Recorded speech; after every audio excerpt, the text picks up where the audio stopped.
देखो हम लोग चैप्टर मैथ में पढ़ रहे हैं एवरेज, और उसके अंतर्गत टाइप 2 पढ़ रहे हैं। टाइप 2 में हमने आपको 36 क्वेश्चन करा दिया था। आज 37वें नंबर का क्वेश्चन जो है वो हमें कराना है।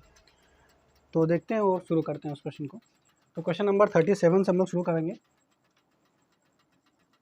37वें नंबर का क्वेश्चन देखो क्या कह रहा है। कह रहा है ए और बी की औसत आयु 20 वर्ष है। दो लोग हैं ए और बी, ठीक है। इनकी औसत आयु 20 वर्ष है। अगर आयु औसत 20 वर्ष है तो आयु का योग जो होगा वो 40 वर्ष होगा। औसत आयु अगर 20 वर्ष है तो दोनों की आयु का योग 40 वर्ष होगा। ये तो बात क्लियर है। अब आगे कह रहा है यदि ए को सी से प्रतिस्थापित किया जाए, मतलब ए की जगह सी को ले आए, ठीक है, तो औसत 19 वर्ष हो जाता है। मतलब ए को सी से प्रतिस्थापित किया जाए, मतलब ए जो है उसकी जगह सी ले आए तो सी और बी बचेगा।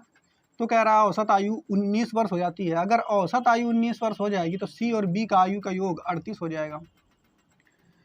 आगे तथा सी एवं ई की औसत आयु जो है वो 21 वर्ष है। सी और ए की औसत आयु 21 वर्ष है। अगर औसत आयु इनकी दोनों की 21 वर्ष है तो योग होगा 42। तो बताएं ए बी तथा सी की आयु जो है क्या है। यानी तीनों की अलग अलग आयु यहाँ पे निकाल के हमें दिखानी है, ठीक है। तो तीन एक तरीके से ये इक्वेशंस बन गई और हमें इनको सॉल्व करना है।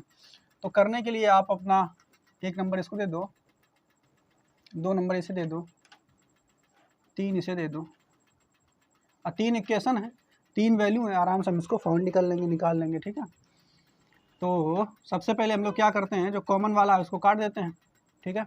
ये दोनों इन दोनों को पकड़ते हैं, इन दोनों को घटाते हैं, ठीक है, तीसरे को दूसरे से घटाने पर, ठीक है। तीसरे को दूसरे से घटाने पर, तो इससे घटाएंगे तो मान लो ये वाली दूसरी वाली इसके नीचे लिख रहे हैं, ये आ जाएगी सी प्लस बी बराबर 38।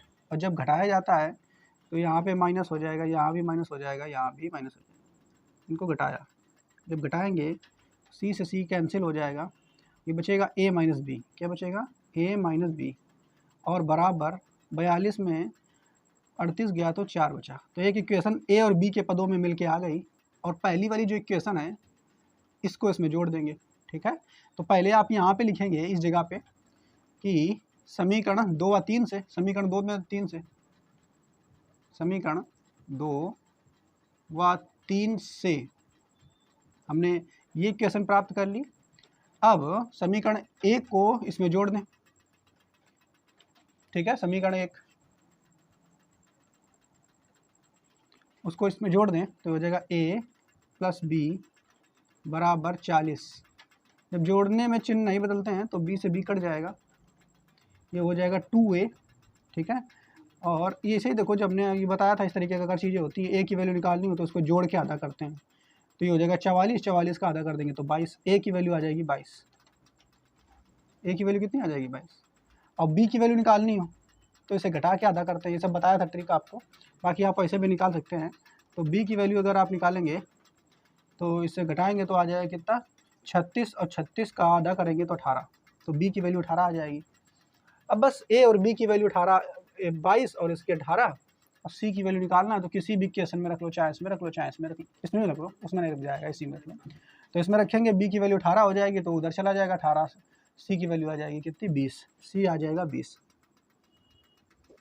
ठीक। तीनों की आयु निकल करके आ गई 18, 22, 18, 20, ठीक, जो कि ऑप्शन नंबर सी में सही है, ठीक है। ऑप्शन नंबर सी में सही है। तो उम्मीद करते हैं क्वेश्चन समझ में आया होगा। अगर नहीं आया तो एक बार फिर से आप बेसिक है ये तरीका करने का, सॉल्व करने से।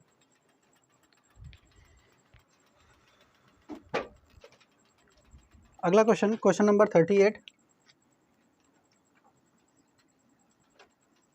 इसमें देखो क्या कह रहा है।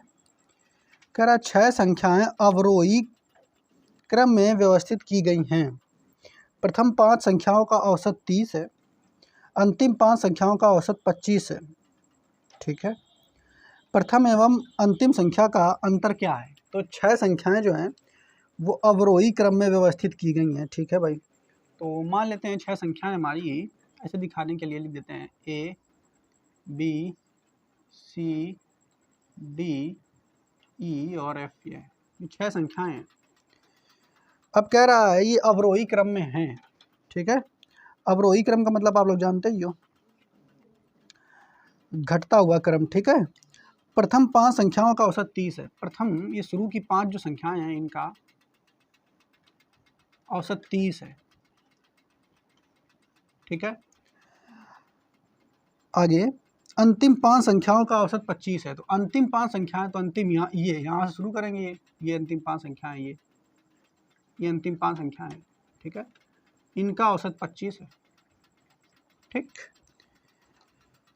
तो प्रथम और अंतिम संख्या का अंतर क्या है ये आपसे पूछा है। पहली वाली और लास्ट वाली संख्या जो है इसका अंतर आपसे पूछ लिया है, ठीक है। तो अगर हम इनका योग निकालें, प्रथम जो 5 संख्या है इनका योग निकालें, तो योग निकल के आएगा a प्लस बी, ठीक है, प्लस सी प्लस डी प्लस ई।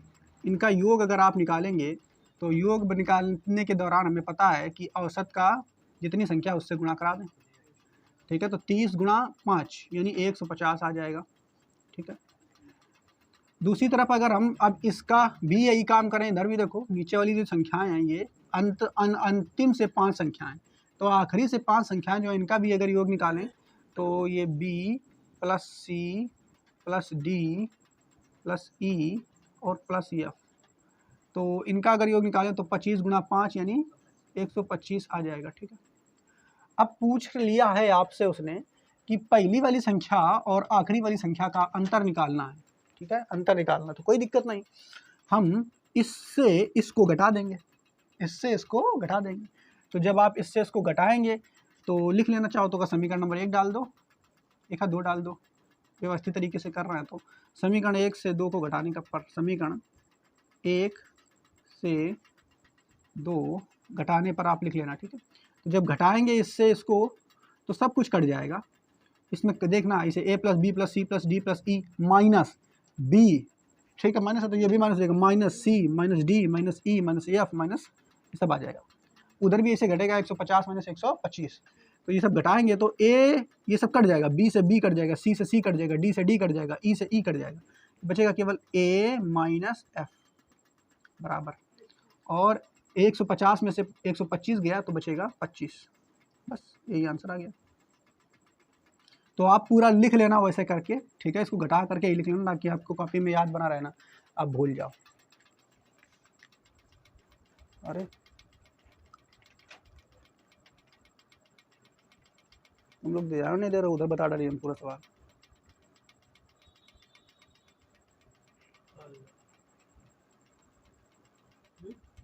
उस तरफ बता रहे वहाँ आना रहा है पूरा।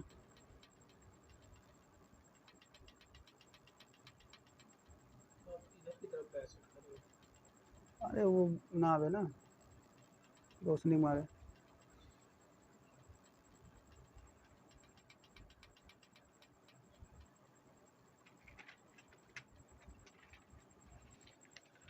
एक बार फिर से देख लो, क्योंकि यहाँ पे देखो ये दी गई संख्याएं, इनके प्रथम जो 5 संख्याएं हैं इनका औसत है 30, अंतिम 5 संख्याएं इनका औसत है 25। तो प्रथम 5 संख्याओं का योग निकालेंगे तो प्रथम 5 संख्या a plus B plus C plus D plus E, ये 5 संख्याएं इनका योग निकालेंगे। तो योग निकालने के दौरान 30 गुणा 5 करना पड़ेगा, तो 150 आ गया, समीकरण 1 बन गया। दूसरे में अंतिम 5 संख्याओं का योग निकालेंगे तो b प्लस सी plus D plus e plus f, 25 और गुणा 5 125 आ गया, समीकरण 1 और 2 बन गए। अब समीकरण 1 और 2 अगर बन गए, इससे हमें a और माइनस एफ चाहिए कितना है, यानी प्रथम संख्या और अंतिम संख्या का अंतर चाहिए, तो इसको इससे घटा देंगे। जब इससे इसको घटाएंगे तो b से b कट जाएगा, c से c कट जाएगा, d से d कट जाएगा, e से e कट जाएगा, a माइनस एफ बचेगा, तो a माइनस एफ बचेगा, इसको इससे घटा देंगे तो 25 आ जाएगा। तो यही प्रश्न का उत्तर होगा। हम जो मेथड सीख लिए हैं वही तुम्हें सिखा दे रहे हैं, नए मेथड पूछो ये लगेगा सब में कि नहीं लगेगा, तो उसके लिए समय चाहिए। देखो अच्छा 39, आप ट्राई करते रहो, बहुत अच्छी बात है। 39 क्वेश्चन देखो क्या कह रहा है। 39 नंबर में कह रहा है कि 4 संख्याओं में से पहली 3 संख्याओं का औसत 16 है, अंतिम 3 संख्याओं का औसत 15 है, ठीक है। यदि अंतिम संख्या 20 है तो पहली संख्या ज्ञात करें। देखो कितनी संख्या हैं, 4 संख्याएं हैं, तो 4 संख्याएं हम मान लेते हैं अपनी मर्जी से A, B, C और D। ठीक है, अब इस क्वेश्चन में कह दिया है कि अंतिम संख्या 20 है। ये वाली जो संख्या है D, इसका वैल्यू दे दिया है, रियल में दे दिया है उसने। ठीक है, अंतिम संख्याओं की जो वैल्यू है वो 20 है, यानी D का मान 20 है। और प्रथम 4 संख्याओं का औसत जो है 16 है। प्रथम 3 संख्याओं का औसत जो है 16 है। प्रथम 3 संख्या, तो पहली की 3 संख्याएं जो है इनका औसत जो है वो 16 है। ठीक है, आगे अंतिम 3 संख्याओं का औसत, अंतिम ये जो 3 संख्याएं हैं इनका औसत 15 है। ठीक है, यदि अंतिम संख्या 20 है तो पहली संख्या आपसे पूछा है। ठीक है, तो अब इसको भी वैसे ही सॉल्व करेंगे हम लोग जैसे अभी किया था। तो पहले आप प्रथम 3 संख्याओं का योग निकाल लें। तो A प्लस बी प्लस सी बराबर 16 गुणा 3 कर देंगे 48। फिर अंतिम 3 संख्याओं का योग निकाल लें। तो B प्लस सी प्लस डी 45। अब इनका अंतर निकालें। तो अंतर जब निकालोगे तो ये B से B कट जाएगा, C से C कट जाएगा, A माइनस डी आ जाएगा बराबर 3 आ जाएगा। ठीक है, जबकि D का मान तुम्हें दे दिया है उसने कि कह रहा है D 20 है। D कितना है? 20। तो अगर D 20 है तो A माइनस 20 बराबर 3, तो A जो हो जाएगा 23। यही प्रश्न का उत्तर हो जाएगा। ठीक है, जो कि C नंबर ऑप्शन सही है। ठीक है, देखो 40 नंबर का क्वेश्चन कह रहा है 9 छात्रों तथा अध्यापक की औसत आयु। 40 नंबर क्वेश्चन। ठीक है, कह रहा है कि 9 छात्र और अध्यापक की औसत आयु 16 वर्ष है। छात्र कितने हैं? 9, और एक अध्यापक को जोड़ दिया तो 10 हो गए। 9 छात्र, 9 स्टूडेंट, हम लिख दे रहे हैं 9 यस, प्लस एक टीचर 1 टी। इनकी औसत आयु जो है वो 16 वर्ष है। अच्छा, औसत आयु 16 वर्ष है इनकी, तो अगर इनको सबकी आयु जोड़ दी जाए तो कितनी होगी? औसत आयु का योग निकाला जाए तो 16 गुणा 10 हो जाएगा। कितना हो जाएगा? 16 गुणा 10। हमने आपको बताया ही डायरेक्ट करना। तो 16 गुणा 10 यानी 160। इनकी यानी 9 के 9 स्टूडेंट और एक टीचर की अगर आयु जोड़ दी जाए तो 160 वर्ष हो जाएगी। ठीक है, प्रथम 4 छात्रों की औसत आयु, अब यहाँ पर बढ़िया बता रहा है क्वेश्चन कि प्रथम 4 जो छात्र हैं उनकी औसत आयु 19 वर्ष है। तो पहले के शुरुआत के 4 यानी फर्स्ट, ऐसे लिख लेना फर्स्ट। ठीक है, फर्स्ट 4 शुरुआत के 4 जो स्टूडेंट हैं उनकी औसत आयु कितनी है बच्चा? 19 वर्ष। तो 19 वर्ष औसत आयु है, लेकिन शुरू के 4 स्टूडेंट्स का आयु का जो योग है वो कितना होगा? तो 19 चौके 76। अब अंतिम 5 छात्रों की औसत आयु 10 वर्ष है।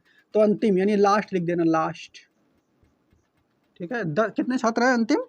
अंतिम 5 छात्र है, तो 5 स्टूडेंट्स की औसत आयु कितने वर्ष है? 10। तो 10 वर्ष है अगर, तो 5 गुणा 10 यानी 50। ये तो है, हाँ 50 वर्ष। ठीक है, क्लियर? ठीक है, उनका आयु का योग इतना हो जाएगा। अब कह रहा है अध्यापक की आयु क्या है, बताइए आप लोग। तो अगर ध्यान से देखो क्या कह रहा है आपसे, क्वेश्चन में सब दे दिया है। 9 छात्र, एक टीचर, उनका आयु जो है वो 160 वर्ष है। लेकिन शुरू के 4 छात्र, उनकी आयु 76 वर्ष है। ठीक है, और लास्ट के जो 5 छात्र हैं उनकी आयु का योग 50 वर्ष है। अच्छा, ये 4 और 5 मिला दिया जाए तो 5 और 4 9 होंगे, यानी टोटल छात्र 9 हो जाएंगे। तो 9 के 9 जो छात्र हैं उनकी आयु का योग कितना हो जाएगा? तो 9 के 9 छात्र जो है उनकी आयु अगर निकालेंगे 9 यस, उनकी आयु का योग कितना हो जाएगा? 126। अच्छा, छात्रों की आयु 9 के 9 जो छात्र हैं उनकी आयु का योग है 126 वर्ष। लेकिन ऊपर हमें पता है 9 छात्र, एक टीचर की आयु का योग है 160। तो 9 छात्र की आयु का योग 126 है, तो 160 में 126 घटा देंगे, यानी ऐसे निकालेंगे। अगर 1 टी बराबर निकालो और 9 यस की जगह 126 है, उसको उधर भेजेंगे, लिख देते हैं तुम्हें दिखाने के लिए। 126 बराबर 160। तो 1 टी बराबर निकालोगे जब आप, तो 160 में से 126 घटा दो, कितना बचा? तो टीचर जो है वो 34 साल का है। ठीक है, आया समझ में? तो सरल सा क्वेश्चन है ये भी।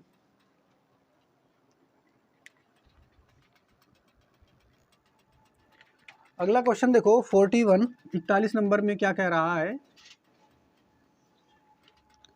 कह रहा है कि 11 संख्याओं का औसत 50। ठीक है, 11 संख्याएं हैं, 1 से 11 तक मान लेते हैं, कोई भी संख्या मान लो। ठीक है, ये 1 फर्स्ट होगी, फिर प्लस, तो 11 संख्याएं, उनका औसत बोल रहा है 50 है। तो अच्छा 11 संख्याएं हैं, अगर उनका औसत 50 है तो 11 की 11 संख्याओं को अगर जोड़ा जाए तो योग भी निकाल आएगा हमारा। तो 11 संख्या यानी पहली, फिर दूसरी, ऐसे लिखते जाएं, दूसरी, ठीक है, तीसरी, चौथी, पाँचवीं, छठवीं, सातवीं, आठवीं और 11वीं संख्या। ठीक है, इनका औसत जो है 50 बोला है ना। 50 अगर औसत है तो योग कितना हो जाएगा? 50 गुणा 11। ठीक है, 550 योग इतना हो जाएगा। प्रथम 6 संख्याओं का औसत जो है, कह रहा शुरू की जो 6 संख्याएं, प्रथम शुरुआत की जो 6 संख्याएं हैं, यानी 1 + 2 + 3 + 4 + 5 + 6, शुरुआत की जो 6 संख्याएं हैं, इनका औसत बोल रहा है कितना है? 49 है। ठीक है, अच्छा औसत 49 है तो इनका शुरुआत की 6 संख्याओं का योग भी निकाल लेंगे। तो योग आ जाएगा ना, 6 का 54, 4 हासिल 5 और 6 चौका 24 और 5, ठीक है, 294। तो हम इधर लिख देते हैं 294, 294। ठीक, अब कह रहा है अंतिम 6 संख्याओं का औसत 52 है। अंतिम 6 संख्या, अच्छा एक चीज देखो, शुरू की 6 संख्या ये ले ली और अंत से 6 संख्या ली। अगर अंत से 6 गिनोगी, 11 से इधर की ओर चलते आओगे, ठीक है, तो इधर आ जाएगी 11, 11 के इधर आएंगे तो 10, फिर 9, फिर 8, फिर 7, फिर 6, फिर 6 हो गई, हाँ हो गई तो हो गई। ठीक है, ये 6 संख्याएं होंगी, अंतिम 6 संख्याएं, अंत से 6 संख्याएं, इनका औसत बता रहा है कितना है? 52 है। लेकिन इनका हम योग निकालेंगे, औसत नहीं निकालेंगे, सीधा क्या निकालेंगे? योग। तो 52 में 6 का गुणा कर दो, 6 दूनी 12 के 2 हासिल 1, 6 पंचे 30 और 1 31, 312। ठीक है, ये कुछ कहानी निकल करके आ गई। अब आपसे पूछा है कि 6वीं संख्या बताइए क्या होगी। तो आप लोगों का करना, ये हमने समझाने के लिए इतना लिखा हुआ है। ये क्वेश्चन अगर आएगा तो बस देखते ही इस क्वेश्चन को लगाएंगे कैसे, पहले आप ये समझिए। अब क्या करना, देखो यहाँ पर अगर आप देखो तो 11 संख्याओं का योग दिया है 550, लेकिन यहाँ क्या किया है? शुरुआत की 6 संख्या का योग दिया है 294, लास्ट की 6 संख्याओं का योग दिया है 312। एक चीज देखो, 6 2 बार काउंट हो गया, इसमें भी 6 काउंट हो गया, इसमें भी 6 काउंट हो गया। अगर ये 2 बार काउंट हो गया तो मतलब इनको जब जोड़ोगे ना तो इसका योगफल जो है वो जो 11 की 11 संख्या है उससे ज़्यादा निकल के आएगा। ठीक है, तो जोड़ करके आप देखो, अगर यहाँ पर आप जोड़ोगे इनका योग तो ये आ जाएगा 6, ये आएगा 0, ये आ जाएगा 6, कितना आ जाएगा? 606। क्लियर? जबकि वहाँ पे योग कितना था? 550। तो ये भैया 606 क्यों हो रहा है जबकि हमने 11 संख्या तो ली है? नहीं, 6 2 बार काउंट हो गया है। तो जो 6 2 बार काउंट हो गया है, मतलब वो जो 606 550 से जो एक्स्ट्रा निकल के आ रहा है 606 में, वो एक बार 6 की वैल्यू है ज़्यादा काउंट हुई है, वही निकल के आ रही है। तो इस 6 से 606 में 550 घटा दें, हमारी 6वां जो नंबर का, ठीक है, अंक है वो कितना है वो निकल के आ जाएगा। यानी 606 माइनस 550 घटा दो, आ जाएगा 56। यानी 6वां जो अंक है, तो 6वां जो नंबर है उसका मान कितना है? 56। ठीक है, आंसर। बात समझ में आ रही कि नहीं? क्लियर? अगर आपको फिर भी ना समझ में आए तो आप इनको जोड़ो, देखो, फर्स्ट सेकेंड थर्ड फोर्थ 5 6 7 6 7 8 9 12 11 तक, तो यहाँ पे 6 2 बार काउंट होगा। अब फिर उससे इसको घटाओ तो सब कट जाएगा, ये 1 2 3 4 5 6 सब कट जाएगा, इसका भी 6 कट जाएगा, केवल 6 एक एक्स्ट्रा बचेगा। और इससे इसको घटाओगे, इनके योग से इसको घटाओ, ठीक है, तो इसके योग से घटाओगे इसको तो आ जाएगा तुम्हारा 606। ठीक, अब इसको एक लाइन में कैसे करेंगे, तो आप देखो, अगर जब भी ऐसा क्वेश्चन दिया हो तो आप क्या करेंगे, सीधा देखेंगे कि अच्छा 11 संख्याओं का औसत कितना दिया है 50, तो 11 संख्याओं का औसत 50, तो योग हो जाएगा 550। ठीक, प्रथम 6 संख्याओं का औसत 49, अच्छा औसत 49, तो योग निकाल लेंगे 49 गुणा 6। अंतिम संख्याओं का औसत, अंतिम 6 संख्याओं का औसत 52, तो अच्छा अंतिम 6 संख्याओं का औसत 52, तो योग हो जाएगा 52 गुणा 6। दोनों को नीचे वाली को जोड़ेंगे, ठीक है, गुणा करा करके जोड़ेंगे और ऊपर वाली से घटा देंगे, बस आंसर आ जाएगा। ठीक है, बस ये तुम्हें करना है, तो आप इसे नोट कर लें, क्वेश्चन को समझ में आ गया होगा।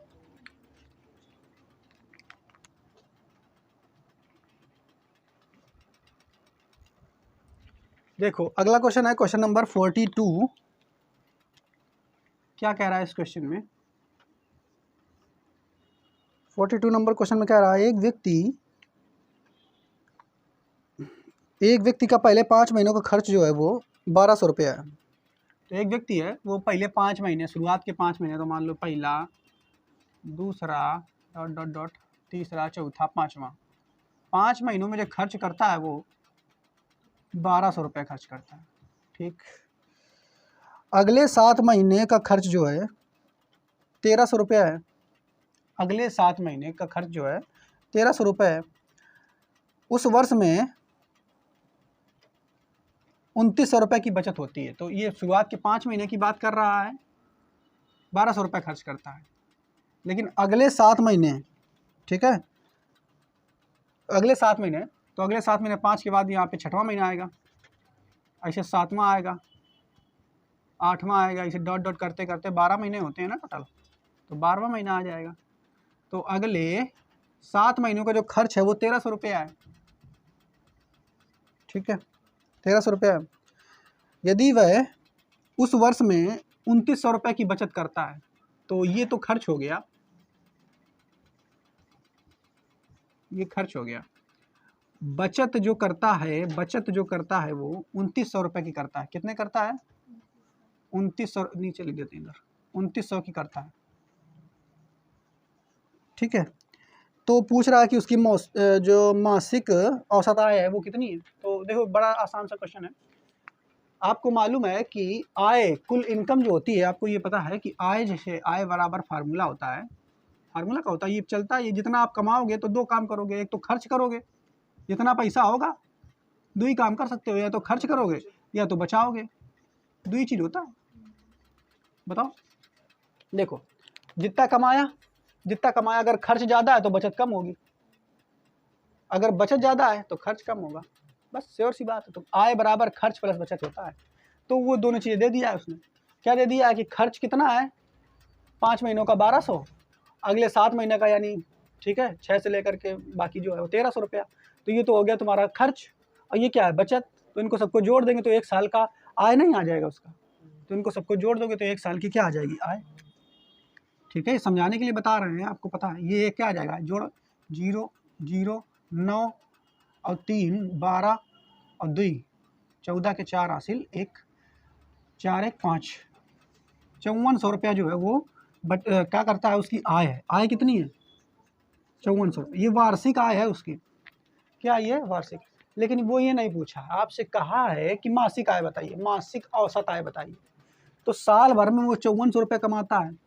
ठीक है, साल भर में 5400 रुपये, यानी 12 महीना में 5400 रुपये कमाता है। तो 1 महीना में कितना निकालेगा, बस वही निकाल लेना।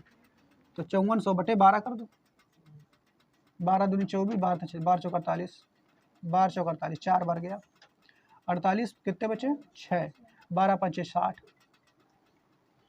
ठीक है, कितना बचेगा 400। तो 450 रुपये प्रति महीना जो है वो कमा रहा है। आंसर दे रहा है, नहीं आ रहा है। तो उसकी आय, मासिक आय कितनी है,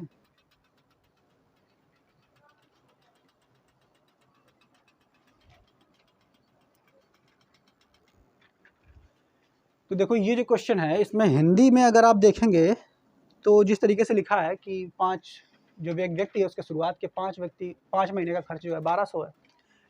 ठीक है, और लास्ट के 7 महीने का खर्च 1300 है।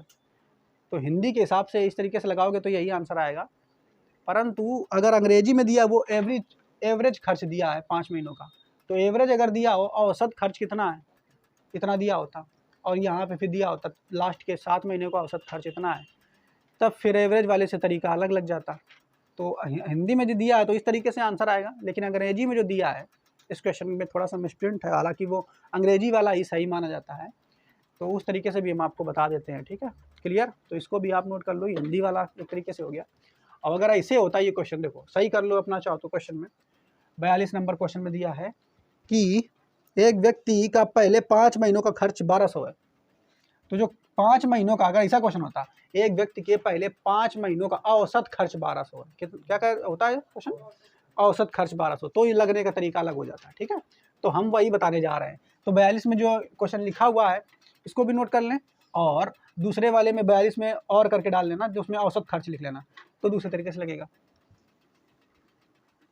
देखो कैसे लगेगा, अगर ऐसे ही होता क्वेश्चन कि एक व्यक्ति का पहले 5 महीनों का औसत खर्च ऐसा दिया होता, ठीक है, औसत खर्च 1200 है और अगले 7 महीनों का औसत खर्च 1300 है। ठीक है, यदि वह उस वर्ष में 2900 की बचत करता है तो उसकी मासिक औसत आय बताइए। तो बस ऐसे अगर लगा होता तो फिर ऐसे लगाते, एक व्यक्ति के 5 महीनों का औसत खर्च, तो एक व्यक्ति है उसके 5 महीना, पहला, दूसरा, तीसरा, चौथा, पाँचवा, 5 महीनों का औसत खर्च बोल रहा है कितना है? 1200। तो ये महीनों का औसत खर्च है 1200, लेकिन अगर हम इन 5 महीनों की इनकम बताएं, आय का योग बताएं कितना है, तो 5 का गुणा कराना पड़ेगा तभी तो योग निकलेगा। तो 12 पंचे 60, ठीक है, यानी 6000 रुपये 5 महीना में कमाता है। अगला, जबकि अगले 7 महीनों का औसत खर्च यानी 6 + 7, ऐसे करते चले जाएं, 12 महीने होते हैं, 12, तो अगले 7 महीनों का औसत खर्च 1300 है, तो 1300 गुणा 7, 13 × 7 = 9100 आ जाएगा। ठीक है, अगले 7 महीनों का खर्च, ये खर्च हो गया। औसत खर्च अगर इतना है तो उनके 7 महीनों का जो खर्च है उसका योग 9100 हो जाएगा। तो ये खर्च हो गया। बचत कितनी करता है, तो बचत भी लिख देते हैं, बचत करता है वो कितनी, बचत करता है 2900 की। तो भैया कितना कमाता है, सबको जोड़ दो, 0 0 9 1 9 1 10 क्या है, 0 फिर से हासिल 1। ठीक है, सही है। अब 10 6 16 और 2 18, यानी वो जो कमाता है साल का 18,000 रुपये कमाता है। ठीक है, आय कितनी है? 18,000 रुपये वार्षिक, एक साल में 18,000 रुपये कमाता है। लेकिन आपसे उसने पूछा है कि एक वर्ष में, एक महीने में कितना कमाता है, उसका औसत आय बताइए। तो महीना अगर निकालना चाहोगे तो क्या करना पड़ेगा, 12 से भाग लगा दो, 1800 बड़े बटे 12, तो 12 एकम 12, 12 पंचे 60, 1500, तो महीना का आ जाएगा 1500। तो अगर औसत दिया होता तो इस तरीके से क्वेश्चन लगता और इसका आंसर 1500 होता। ठीक है, क्लियर? तो दोनों नोट कर लो। अगला क्वेश्चन है क्वेश्चन नंबर 43 नंबर, देखो क्या कह रहा है, 43। इस क्वेश्चन में कह रहा है किसी बल्लेबाज का 40 पारियों का औसत 50 रन है। कोई बैट्समैन है बढ़िया, ठीक है, और उसकी 40 पारियों का औसत जो है 50 रन है। 40 पारियां मतलब जो खेलता है, जैसे मैच होना अलग बात है, जब खेलने का मौका मिले वो पारियां होती हैं। बात समझ पा रहे हो कि नहीं? ठीक है, तो 40 पारियों का औसत जो है, जब मतलब खेलने का मतलब बैटिंग करने का मौका मिले, ठीक है, तब का औसत बता रहा है। क्लियर? तो 40 पारियों का औसत 50 रन है, यानी 40 पारियों, ठीक है, का औसत 50 रन बोल रहा है। औसत कितना बोल बता रहा है? 50। अच्छा, 40 पारियों का औसत 50 रन है, इसका मतलब 40 पारियों का जो रनों का योग है वो अगर निकालना चाहें तो 50 × 40 होगा, यही तो होगा। ठीक है, क्लियर? 40 पारियों का औसत मतलब ऐसा मान लिया गया है कि लगभग हर पारी में 50 रन उसने बनाया है। बढ़िया बल्लेबाज है मतलब है। ठीक है, तो अब अगर 40 पारियों का योग, अगर रनों का योग निकाला जाए तो इतना आ जाएगा, 50 × 40, यानी इनका गुणा करा देंगे, 5 × 20 यानी 2000। 40 पारियों में 2000 रन उसने बनाए। ठीक है, अब आगे क्या कह रहा है, बल्लेबाज का अधिकतम स्कोर तथा न्यूनतम स्कोर से 172 रन अधिक है। तो जो भी इसका 40 पारियां हैं, इस 40 पारियों में 2 पारियां ऐसी होगी कि हो सकता है एक पारी में बहुत हाई रन बनाया हो और एक लोवेस्ट वाली भी होगी। जैसे रोहित शर्मा हाईएस्ट रन 200 के करीब कुछ हैं, शायद 263 264 हैं, और लोवेस्ट रन भी, लोवेस्ट में 0 मान लो, एक आध पारी में हुई है, 0 से कम थोड़ा हुई है। तो हाईएस्ट पारी और लोवेस्ट पारी दोनों का अंतर कह रहा है कितना है, 172। ठीक है, तो हाईएस्ट और लोवेस्ट, तो हाईएस्ट को एस से दिखा दे रहे हैं, एच से, और लोवेस्ट को एल से दिखा दे रहे हैं। ठीक है, इन दोनों का जो अंतर है वो दे दिया है उसने 172। ठीक, कोई दिक्कत नहीं, अच्छी बात है। अब कह रहा है बाकी 38 पारियां जो बची हैं, मतलब ये 2 पारियां वो हैं, एक हाईएस्ट थी एक लोवेस्ट थी, 2 पारियां हैं, टोटल पारियां कितनी थी 40। अब 2 निकाल दिया तुमने, बची कितनी 38। तो कह रहा है 38 जो बची हुई पारियां हैं, बची हैं जो 38 पारियां, ठीक है, उन 38 पारियों का औसत 48 रन हो जाता है। कितना हो जाता है 48। 38 पारियों का औसत 48 रन हो जाता है। तो 38 पारियों के रनों का योग कितना हो जाएगा, और गुणा 38 कर देंगे, कितना आ जाएगा 1824। 1824। ठीक है, क्लियर। तो अब एक चीज़ देखो ध्यान से, ये 40 पारियां जो है, इनकी 40 की 40 जो पारियां थी, जिसमें ये दोनों शामिल थी, हाईएस्ट वाली और लोवेस्ट, इनका जब योग निकाला तो 2000 निकल के आया। अब हाईएस्ट और लोवेस्ट वाली अगर निकाल दी ना, कि तुम लोग आओ बाहर आओ, जो सबसे ज़्यादा वाली है और सबसे कम वाली, तो ऐसा ही होता है कि अगर क्लास में जो सबसे बढ़िया स्टूडेंट है उसका नाम लोग याद रखते हैं, जो सबसे बेकार है कि तुम सबसे भोंदाए हो उसका नाम याद रखते हैं। बीच वाले तो सब ऐसे आते हैं जनगणना के काम में, जनसंख्या बढ़ाने के लिए। ठीक है, तो या तो सबसे फर्स्ट बनो और या सबसे लास्ट बनो, बीच वाले ना बनो। अगर नाम अपना उजागर करना है, यानी फेमस होने के 2 तरीके, तो बहुत बढ़िया काम करके फेमस हो जाओ, या फिर बहुत बेकार काम करके फेमस हो जाओ। फेमस होने के 2 तरीके हैं, वही सिस्टम यहाँ पे भी है। तो उन दोनों की दोनों पारियों को बाहर निकाल लिया गया, बचा 38 पारियां। तो एक चीज़ बताओ बच्चा, अब अगर ये 40 पारियों में से इन 38 पारियों को घटाएंगे तो 2 पारियों का योग निकल के नहीं बचेगा। वही 2 पारियां, कौन 2 पारियां, जो सबसे हाईएस्ट और सबसे लोवेस्ट, उनका योग निकल के आ जाएगा। तो जब अगर आप 40 में से 38, 40 पारी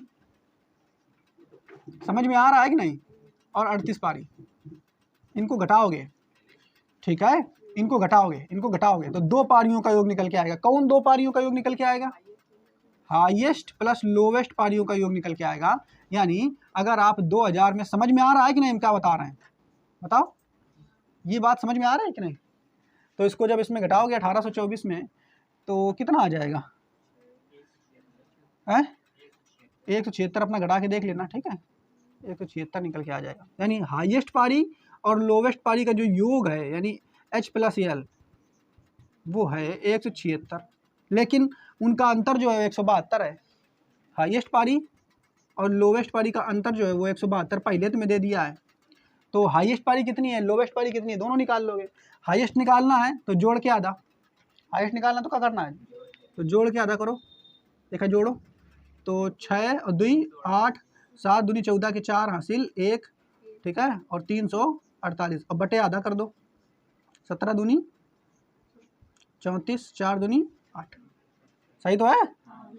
तो हाईएस्ट पारी में जो रन बनाया उसने 174 बनाया, कितना बनाया, और लोवेस्ट पारी में जो रन बनाया है वो अगर देखो कि घटा के आधा करेंगे, क्या करेंगे, घटा 176 में 72 के 4, 4/2, तो लोवेस्ट पारियों में जो न्यूनतम रन बनाया वो 2। तो तुम पूछा क्या है तुमसे, हाईएस्ट पूछा है, तो बता दो बस, हाईएस्ट 174 रन आंसर। ठीक है,